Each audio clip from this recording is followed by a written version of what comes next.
High, আজ রাখি পূর্ণিমা। সবাইকে জানাই শুভ রাখি পূর্ণিমা। তো চলো আজকে কিছু কথা বলি। আমার চেনা জানা অনেকেই বলে স্কুলে পড়িয়ে ক টাকা পাস, কি বা হয় ওই টাকাতে। তো তাদের একটা কথা বলি, হ্যাঁ মানছি টাকা ছাড়া কিছু হয় না, তেমন ভাবে টাকা দিয়েও সবকিছু হয় না। সবাই তো এটাই মনে করে, না না সবাই নয়, মুখে মিষ্টি মনে বিষ।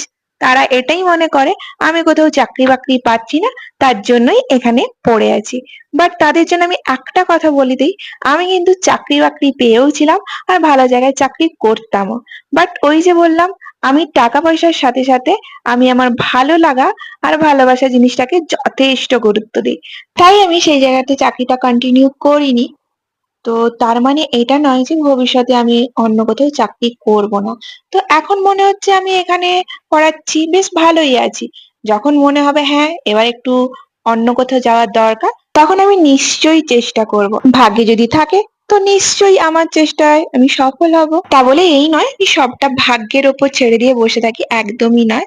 আর আমি তো এমনিতেই এক্সাম দিচ্ছি, এবার সেটা দেখা যাক কি হয় না হয়। এবার হ্যাঁ আমি একটা কথা বলি, আমি আগে যেখানে জব করতাম, যেখানে নয় আমি দুটো জায়গায় জব করেছি, তো সেটাও প্রাইভেটে। না হলে অনেকে আবার মনে মনে আমার কথাটা শুনে খিল্লি উড়াবে, এ নাকি চাকরি পেয়েছিল, এ নাকি তার নিজের ইচ্ছায় ছেড়ে দিয়েছে, তার ভালো লাগেনি বলে। না, আমি সরকারি কোনো চাকরি পাইনি, আমি সরকারি পরীক্ষা তো দিয়েই চলছি, দেখা যাক কবে হয় না হয়। আর যে চাকরিটা আমি করতাম সেটা প্রাইভেটেই করতাম, আর সেটা কিন্তু মুখ দেখে কেউ আমার দেয়নি, বুঝলে তো। আর এখানে তো বাচ্চাগুলো আমাকে রাখি বাঁধছিল, আর আমি ওদের জন্য চকলেট নিয়ে গেছিলাম। আগের দিন লং ভিডিওতে তোমাদের শেয়ার করেছিলাম যে মাকে চকলেট কিনতে পাঠিয়েছিলাম।